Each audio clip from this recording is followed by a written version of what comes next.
জর্ডানে মার্কিন ঘাঁটিতে ড্রোন ও ক্ষেপণাস্ত্র হামলায় 2 সেনা নিহতের পর ইরানে জোরালো অভিযান শুরু করেছে যুক্তরাষ্ট্র। বেশ কয়েকটি এলাকায় বিমান হামলা চালিয়েছে ওয়াশিংটন। কড়া জবাবের হুঁশিয়ারি দিয়েছে ইরানের সর্বোচ্চ নেতা মোস্তফা খামেনি। হিউস্টনে রকিং টেস্টি, সীমানা ছাড়াও নিজেকে হারাও। অষ্টম দিনের মতো ইরানে চলছে মার্কিন হামলা।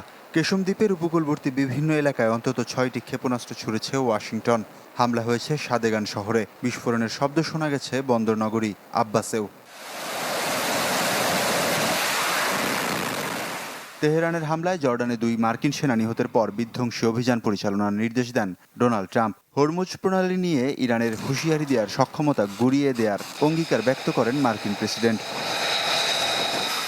বারবার চুক্তি ভঙ্গ করায় ডোনাল্ড ট্রাম্পের স্বাক্ষর মূল্যহীন ও অকার্যকর বলে মন্তব্য করেছেন ইরানের সর্বোচ্চ নেতা মোজতবা খামেনি।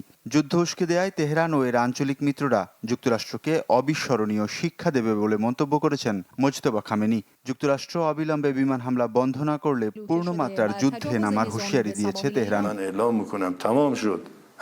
আমরা অনেক ধৈর্য ধরেছি। যুক্তরাষ্ট্র যদি আরো 2 থেকে 3 দিন এমন হামলা অব্যাহত রাখে তবে আমরা পূর্ণ শক্তি প্রয়োগ করব।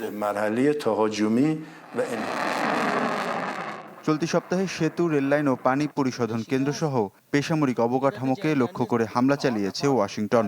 জবাবে কুয়েতের বেসামরিক অবকাঠামোতে সফল হামলা করে তেহরানও। ওয়ালিউল্লাহ ফারুক, চ্যানেল 24।